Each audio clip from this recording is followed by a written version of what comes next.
So why Strangers in the Alps? Exposition says what?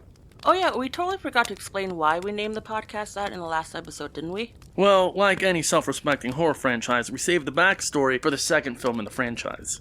So the seed for the podcast all started a few years ago, back when I was a delivery driver. There was a lot of driving, waiting between orders, so I started calling up Travis and we would just talk about movies nonstop. Yeah, so Frank and I, we would just spend hours just chatting in movies, talking about, oh yeah, one day when we have a podcast, we'll talk about these movies. Spend hours talking. We would always talk about The Big Lebowski. There's the famous scene where John Goodman is smashing with a crowbar the Corvette, and he says, you see what happens, Larry? You see what happens when you fuck a stranger in the ass? But then they actually changed the line in the TV edit to, you see what happens when you find a stranger in the Alps. I always thought it was funny, and we just decided one day we would name it as our podcast. It's just a crazy coincidence that we found ourselves in the Alps all these years later. What was that? That strange, ominous noise? Guys, was that radio tower always out there? I think we would have noticed a large tower behind the cabin.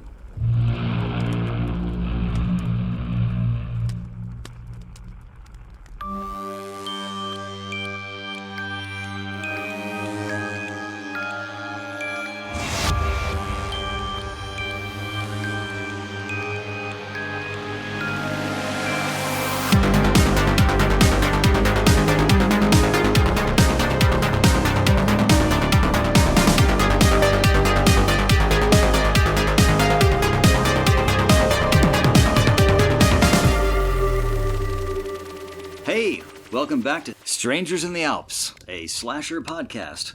I'm Dan Davis. I'm Travis Reese. I'm Sam. And I'm Frank. And today we're going to be talking about Chopping Mall. To give you a little overview, here's the log line from the back of the VHS tape. 8 teenagers get trapped in a shopping mall after hours, and 3 murderous security robots chase them. And just as an extra added bonus from my own part, there's plenty of naked women. So, where do you say we start? Who would like to give their first reaction to Chopping Mall? I feel like Sam's got a spicy take on this. I made Sam, you're looking like you can't wait. I have been trying to get Sam to watch this movie for years, and I finally had an excuse. And the podcast is done now. I enjoyed it, but it was too long. Too long? It was the perfect length. The movie is 80 minutes. It's You said exactly the same 70. length as Pocahontas.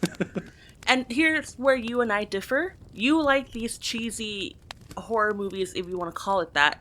I can't stand it. Which is why I wanted you to watch it. I know. So when I watched it, I was like, Travis got me watching It's this Black damn Friday. thing. It's Black Friday. I was like, I have my notes. I was scribbling. That's right, we watched it in honor of Black Friday. In honor of Black Friday, because there's no other horror movie set in malls. And nor should there ever be. But go ahead, Sam, give us your overview, and maybe Travis will stop interrupting you. Yeah, hint, thank you. hint. No, I mean, like, it's I would rather watch Paul Blart than this. Sam, no, please. How about Paul Blart 2? I would watch Paul Blart 1 and 2 back and forth.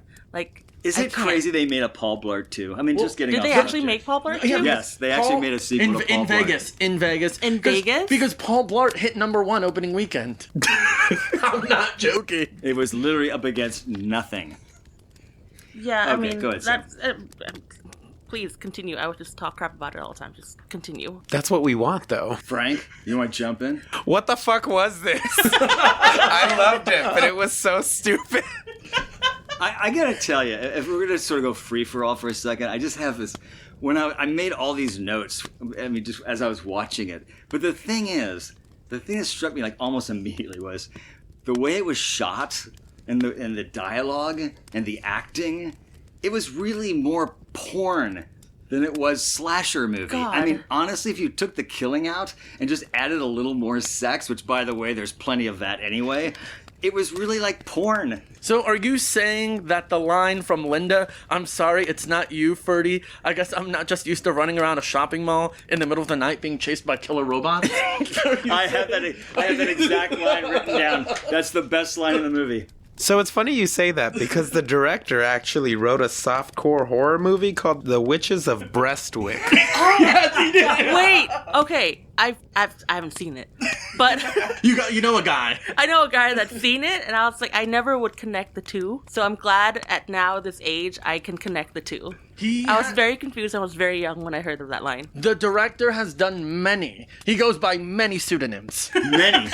I mean, he's mostly known for his exploitation. I would call him sexploitation. Well, and that's why Kelli Maroney was hired in the film, because the director kind of had a crush on her. So he was like, "Oh, how can I get to know her? Oh, let me cast her in this movie." Oh, that True story. Oh, God. And just going back to that 1985, 86 era, like the haircuts and everybody smoking, and it's just, what the hell mall is this? They got a paint store and a gun shop inside the mall. Did you see the name though of the different stores? How you have what is it, like Roger Corman's shop of horrors, or like a pet shop? Well, that's the thing. Julie Corman produced the movie. That's Roger Corman's wife. So it is a Roger Corman. That made a lot of sense to me after I saw the movie, and I looked it up and I said, oh, okay, it's a Corman thing. Well, yeah, the movie within the movie, Attack of the Crab Monsters, when they're watching it. Which I've actually seen that movie. Yeah, that's a Roger Corman movie. Yes. Yeah, and you know what the name of the main guy is in Attack of the Crab Monsters? No. Richard Garland. I'm not joking.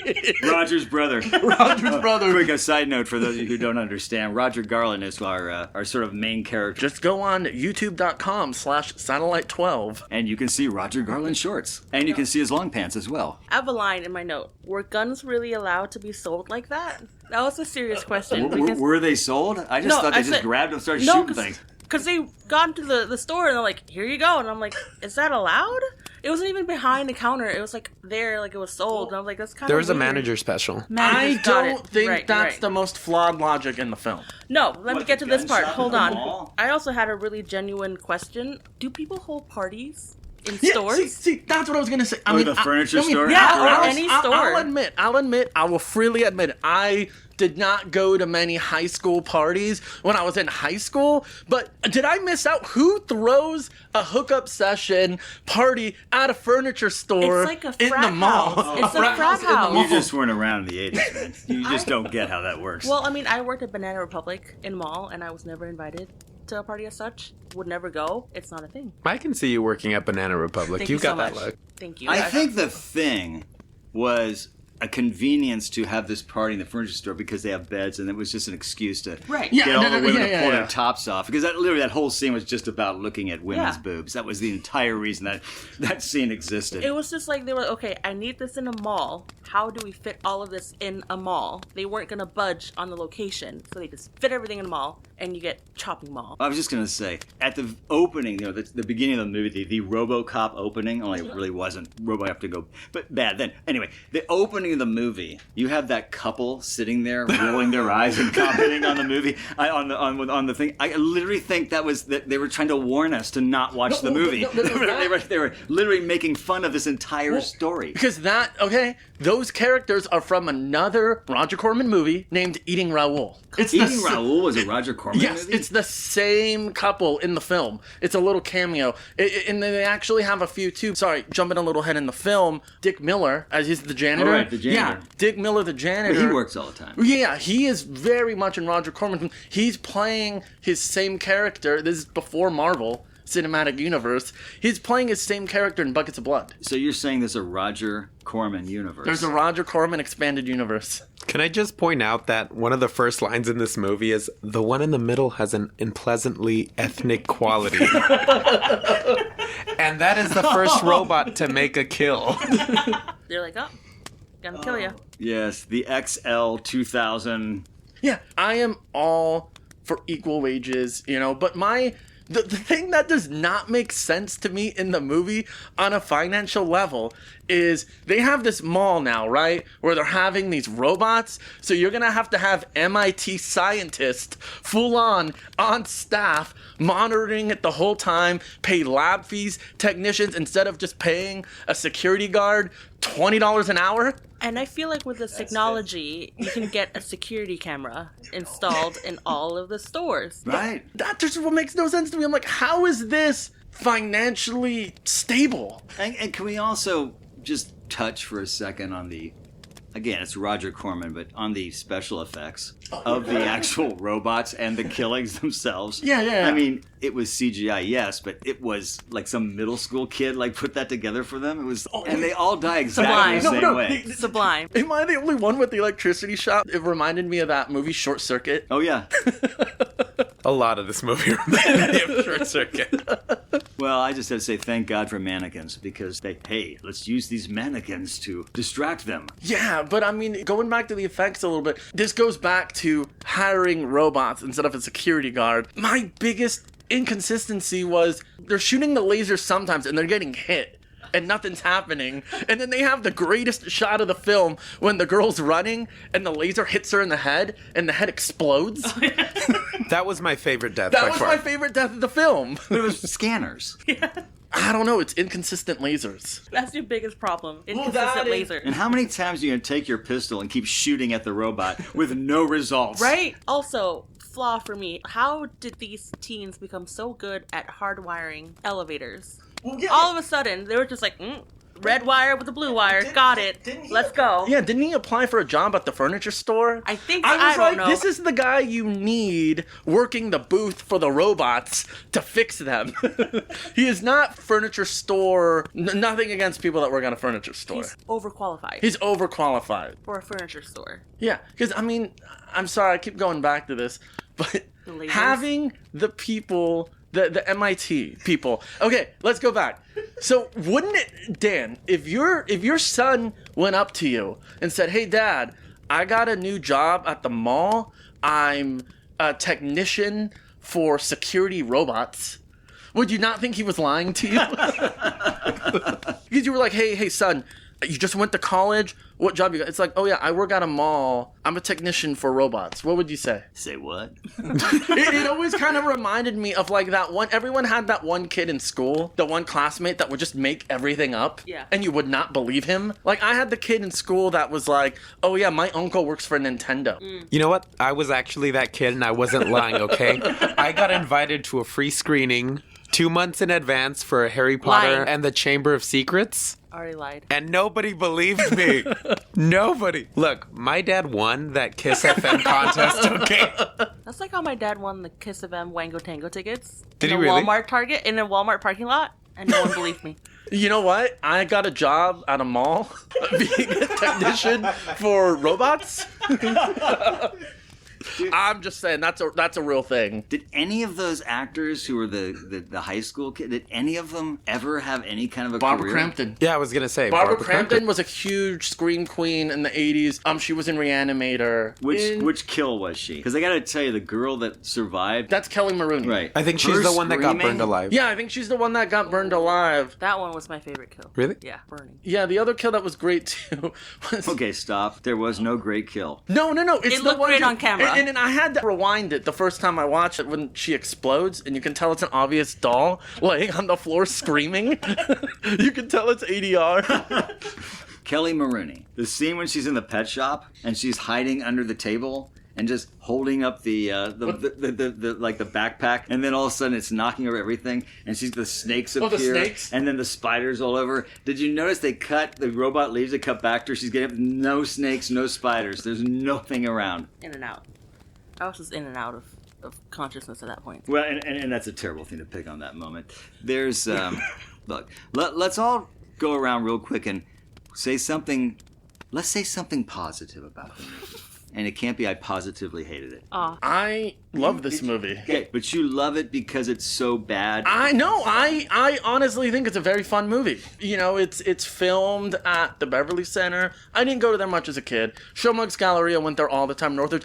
I don't know. I think it's a fun movie. I enjoy it. Is it cheesy? Yes. Is it goofy? Yes. Is it campy? Yes. It's a lot of fun. Black Friday, maybe 5 years ago, went to a screening with a friend. It was Chopping Mall and Phantom of the Mall, Eric's Revenge. We did a double feature with the filmmakers on Black Friday. I love the movie. I own it on Blu-ray. I have the Vestron Blu-ray. Made sure I refused to buy the movie until I found it with the slipcover on the Blu-ray. Very upset that I missed out on the vinyl soundtrack. One day I will own it. I'm biased. I love the movie. I think it's great. I thought it was fun too. I like the music. I love synthy stuff. It was cheesy as fuck, but I like that stuff. And I like that it does my favorite cheesy B-movie trope, I'm just a nobody. I'm a wallflower. I don't do anything. But my dad was also a Marine, so I'm really good at shooting guns. I love that. Right. And you knew the hero guy was the nerdy guy, and you knew he was a nerd because he had glasses on. Oh, yeah. That's Didn't how he, they fall off defined the that. side of the mall and then he, Yes. lived? Hey, because that's true. He has the big roll of toilet paper. He goes, nice shot. If I were her, I would have said, where the F have you been for the last 15 minutes? Exactly. It's like this woman fought for her life, and then also it's like, the love interest is just there, like, hey, what's up? He resurfaced like, Richard Dreyfuss at the end of Jaws, coming up to join Roy Scheider, swim back to shore. Oh, man. I will say that after I saw the movie, if I had looked into it more before I watched it and realized it was a Corman-based film, I would have gone into it knowing it was going to be silly and campy, because that's most of Roger Corman's films, like the early ones especially. So with the the name- old black and white ones are just really campy. With the name Chopping Mall, you thought it would be a serious movie? No, well, here's the thing. I thought, though, it was going to be way more of a chopping kind of violent movie, like literally like arms cut off, really bloody. Same. Well, I was really shocked considering the title. It really should have been called like Electrocution Mall. the poster doesn't help either, because the poster is a shopping bag with the hand torn off. Yes. And it says Chopping Mall, where shopping costs you an arm and a leg. Right, which is great. No, actually, Chopping Mall was not the original title. The title was changed in the middle of its theatrical release. The original title of the film was Killbots. But no one watched it because a lot of people thought there were similarities, like it was a Transformers type movie, so it didn't get a lot of attention. They were trying to figure out a new title, and then they were in a screening room, and someone had said, how about Chopping Mall? Someone that didn't even work on the film, I think he was like a janitor. I don't know exactly the story. He goes, yes, where shopping cost you an arm and a leg. See, that's great, but again, chopping indicates something completely different You think than it's a what's slasher. happening You think in the it's a movie. slasher. It's not a slasher movie at all. I wouldn't even call it a horror movie. I mean, it's kind of a thriller, I guess? Like a sci-fi A thriller. sci-fi kind of thing. Just as a side note, I had a friend who worked on a Roger Corman film. It was with Michael York, and it was Not of This Earth. It was called Not of This Earth. And Michael York. So this was done like in the 90s, and my friend was the second unit director. So this is like a side note, a Roger Corman thing. So one of his big shots was, and it's for those of you who don't know, second unit directors, they do like all the action scenes and this, if there's a car that blows up or they direct those things. So this scene was a car driving down the highway. They shot it up at Griffith Park. It's driving down the highway. It loses control and it goes off the cliff and explodes at the bottom of the cliff. So they had one shot to make this. They had their dummy car loaded up with all the explosives it needed. So they shot it in the middle of the night. I actually went to watch him shoot this scene. So the car is going down the highway. It makes the turn. It starts to go off the cliff and it stops. And then it slowly goes down the cliff, stops, dead way down, halfway down. And they're all looking at it. And they're like, well, we got to do this again. And the guys are, well, we can't do this again. This is a Roger Corman movie. They're not going to let us do this again. So they look at it and go, oh, go ahead, blow it up.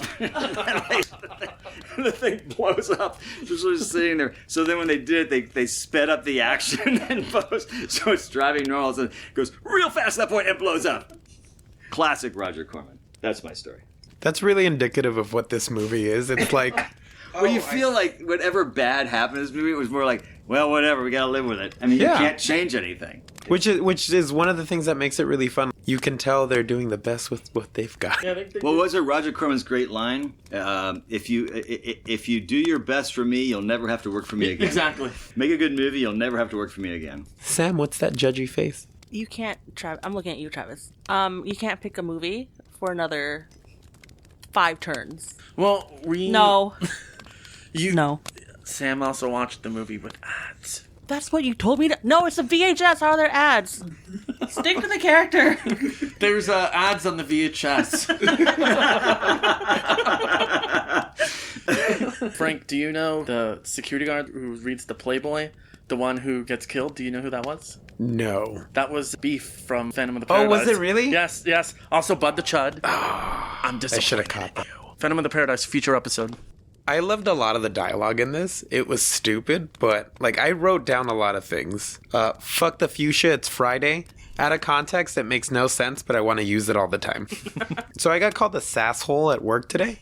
And I feel like that's the type of person that wrote oh, it's okay. It was by a manager, so it's fine. Oh, Yeah. that's totally fine. A lot of this script was like, oh, this is a sassy gay man writing this, okay. It's not, but it felt that way. That couple at the beginning talking about the robots, they remind me of your mother. It's the red laser eye for me. See, it's stuff like that made me really enjoy it. I was like, oh, okay, it's not taking itself seriously. It's all in good fun. So I can't say anything objectively bad about the movie. Yeah. It was stupid, but it was my kind of stupid. Oh my god. I found new trash. Well, Again, I know you pick love it your up. trash. I mean, I had fun, yes. It would have been better if I hadn't seen it. Wow. Question. Can you think of any other job that would be as ridiculous if they replaced the workers with killer robots? Victoria's Secret. A convalescent home. Camp counselor. That's actually a great idea for a movie. This summer. Welcome to Camp Blood. I love that the robots all say, thank you, have a nice Oh day. my gosh. Actually, wait. Is it have a nice day? Yes. Thank you. It Have is. a nice day. And she says at the end, you knew that line was coming. She pulls that flare and looks and goes, have a nice day. I think also at the end of the credits, too. Like at the very, very end. If you wait till the end, you hear that voice. It's like, thank you, have a nice day. Oh, that's the other thing. The closing credits. It was like a 1970s, like the Love Boat. They show them That's there, why I love and it. Frieza says their name. It's my favorite type of end credits. I didn't look through that at all. No, oh, you missed the end credits scene? There was probably ads in front of it, and she You was like, should this watch movie's it. over. The end credits are so campy. You know what? I know you guys are making fun of me. I don't care. No, there was a fourth robot, and he Oh, appears in the my end credits scene. It's Terminator. If they weren't all dead, they could have done like Where They Are Now, you know, where they... VH1, where are they now? It's like they're in front of a Walmart now. You know what I mean? They like, when they end the greeter. No, they're picking up the freaking chopping cart. Chopping carts. That's the sequel. Chopping carts. Shopping carts. I found another one of my favorite lines. Let's go send these fuckers a Rambogram. When was this? That was when they stop at your favorite store, the gun store. Oh man, the gun store. Oh, you know what though? Really clever maneuver that she did was when she was in the paint store and she dumped all of the paint and it just like drifted. That was my favorite part. Yeah, as a final girl, not too bad. No, yeah, she stood on her own and then her love interest was like still alive. Well, that's what was good too, especially coming out in the 80s. It was, like I said, it was kind of the opposite. She's like, I don't need this guy. I'm on my own. Feminist. That's Love true. her. I didn't even think about Yeah. that. Yeah, he just holds toilet paper on his head. But then again, Alien had already come out, so we already had Sigourney Weaver being the hero. So it wasn't really like Roger Corman came up with anything original. Damn. Travis defeated. I mean, there's always the story, the Roger Corman 5 car crashes. He was shooting a film. I think they were shooting like 4 other films at the time, so they wanted to save on money. What he did was he shot a car crash from 5 different angles at the same time and used each angle in a different film. 5 films, 1 car crash, 5 angles. Yeah, it's pretty economical. Wait, did he get away with it? Yes. He did? No one questioned I it? think people knew. I mean, he did it. I'm not sure Roger Corman ever got away with anything. I think he just had this following, which still exists, of They these... just kinda No, I accepted mean, it. think about what has been his last big wave? Sharknado movies. Oh, that's him? No. Oh, I didn't know So that that. was Roger Corman. Roger Corman, I don't think he did Sharknado. I know he did Death Race. They just came out with a new one. Oh. When I was watching this movie, I was watching it with my husband, and he's not really into these kinds of movies, but that first line about the robot being unpleasantly ethnic caught his attention. And he watched like 5 minutes, and the only thing he said was, why do they all look like they have 3 kids and a mortgage? I need to do a podcast with him. Oh, he's really sassy. You would love him. It's gonna be him talking. I'm just gonna look at him. Oh, I have a question. How would you guys, if we were in this movie, what would your death be? I would want to be the first death, that's for sure. Sam- However you're going to do it, take me out right away. Hold on. I would You throw took my myself answer. in front of the thing and You just took run me over my and kill me. answer. I can only answer this question, but first I need a piece of chewing gum. Oh God, you would. I gotta be like, what's up? You know, you're right. Roger Corman did not do the Sharknado movies, but they're giving him credit because of Roger Corman. Those movies would never exist if it weren't for Roger Corman. Fair. We like Roger Corman. No, but I'm saying that I'm just he inspired like Sharknado and. Well, I mean, you had James Cameron. You had every big filmmaker that came out of the 80s and 90s worked on Roger Corman films. Ron Howard. Yeah, no, if you're listening, Roger Corman, we like you. Going back to the gum, why? Well, It was ASMR when you don't need it. What kind of gum is he chewing? Because he's chewing just one for the whole entire movie. That was a suggestion by the From actor. whom? From the Oh, actor. God. From the actor, Do you 100%. really want a piece of gum? Because I'll get you a piece of gum. No, I don't chew gum. Well, then why were you asking for a Because piece Do of you gum? remember in the movie he keeps chewing gum? Yeah, It's like obnoxiously. That's what he's No, referencing. that was by the actor. He suggested it that it For would help what? out his character. I don't know. His jaw has to be sore as Oh fuck. my god, that's why it's so like... I did a commercial once, and after about 2 or 3 takes, the director came up to me and goes, "You know what you need? You need to be chewing gum." And they literally went and got gum, and I started chewing it. We did a couple more takes, and he goes, "Huh? You like that, right? That's a good character thing." I was like, "Sure, buddy, whatever you want to do, man." And was that the guy that was in Chopping Mall? I don't remember the gum chewing guy in Chopping Mall. Good. I remember the girl kicking the guy out of bed to go get her cigarettes. go get me my cigarettes. I need my cigarettes. I need my cigarettes. She was like 17. I gotta have the cigarettes, man. I gotta have the smokes. I thought he'd have a cool death. He had the lamest death. It was yeah, off you don't screen. even see it. You see him reaching, or the robot reaching, and that was pretty much it. And that's what I didn't get either, was that I think it was in his death or something, where they try to go to like the emergency exit and the doors don't work. I never understood that. Because the system malfunctioned when the lightning hit the mall. But if it's- Everything But if went. those are not electronic doors. Unless there was something on the other side physically blocking the doors. Right, those are, what do they call those doors? the push doors. Right, no. The fire department has a name for them. Fire exits. No. I don't know. This is good podcast right now. They're called... They're called fire escape doors. No, they're not. He's on the phone again. They're called "Get Me Out of Here Quick" doors. Yeah, They're right. called- They have the bar on it. They They're have called- Yeah, they're the the push something ones. bar. Yeah, the push bar. No. They're called, we need this movie to go on longer, and these doors were in the shot, so we have to make them so they don't open. You know what would have been a great kill, though? When all the women were in the vents and the heat was on? Oh, yeah. If the skin started boiling, Oh, yeah. that would have been great, right? But also, screw the last chick. I don't know who it was. I was like, my man needs me. I need to go. And she's like backing up. Yeah, I think we got a pretty decent final girl. The other girls were like, eh. What happened to the brunette? The one that was a car mechanic. I don't remember what happened to her. Wait, is she one of the later ones? She's like the last one to die. Yeah, when How She did was she the die? girlfriend of the guy who was on the little cart charging with that really cool electrocution special effect. And then you also had the reversal there where their car broke down, and instead of the girl being like, "Oh, I don't know how to work on a car," she's like, "I know how to work on this car." They're called panic bars, panic doors. Panic at the Panic Disco. bars. So apparently the panic doors didn't work at the mall. But they were panicking. Please stop. Final thoughts? Yes? No? No. No. Yes. Oh, of course, I already stated I love this movie. Think it's a great film on the Blu-ray. Have seen it many, many, many times. I recommend it to everyone. I mean, I guess we'll see as this podcast goes on. People will learn my taste of films and know why I enjoy it. They may start wondering if you have any taste in films. That's a different story. Just because he has a shopping mall tattoo, Dan, doesn't mean he doesn't have taste in film, okay? You're right, I'm sorry. Where would that tattoo be, though? If Travis was to get a tattoo of the Chopping Mall movie, Yeah, what where would it he be? put it? Yeah, and what- where what- would he put it? What part of his body would he put the chopping mall on? I mean, I can only It would imagine. be, actually, you know what? It would be like a heart with the 3 killbots. Weren't there 4? Oh, right, sorry. And then the other one will be like on your other arm. No, I'll have It's like a heart with flowers. it'll be 3 tattoos. No, 3 hearts. One. For each robot? Yeah, what? No, 4.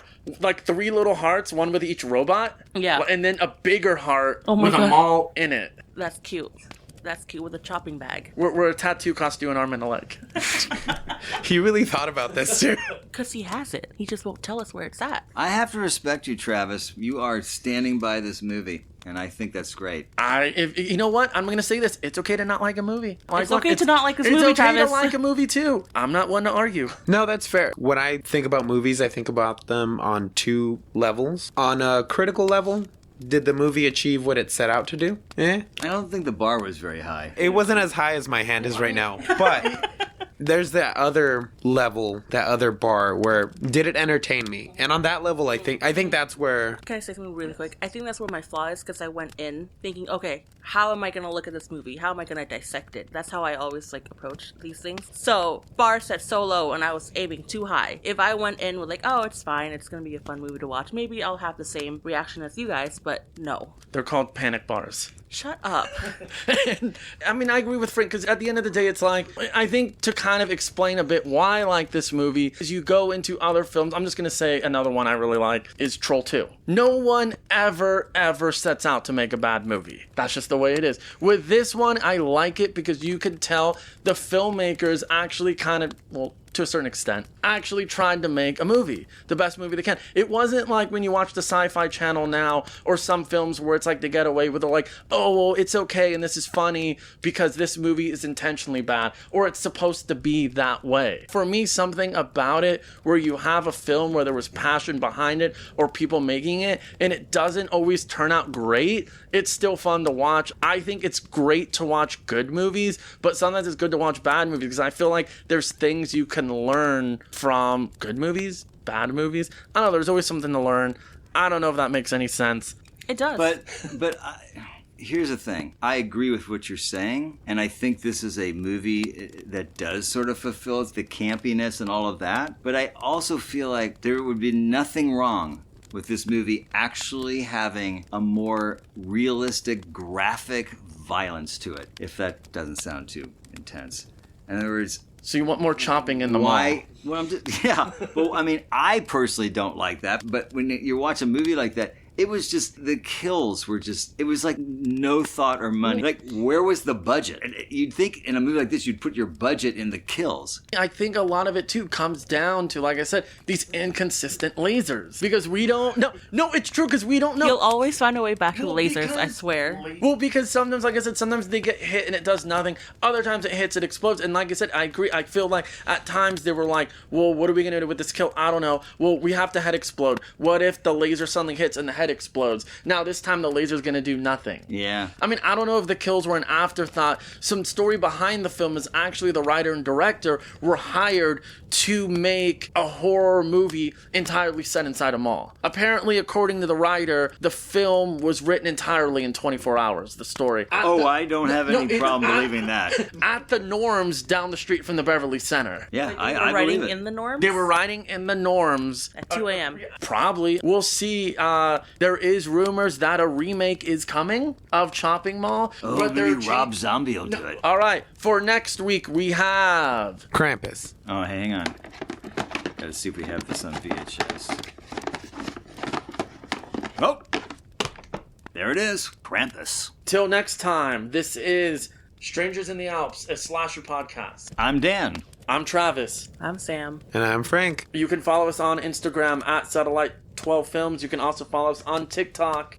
If you're enjoying this podcast, please like, comment, subscribe, review, and don't forget to watch the Roger Garland product shorts.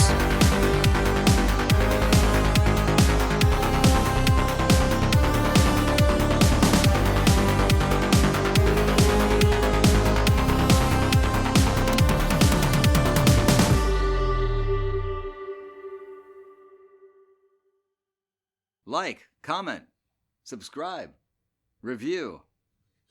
It sounds like a soundboard. It sounds like a soundboard. Hit it.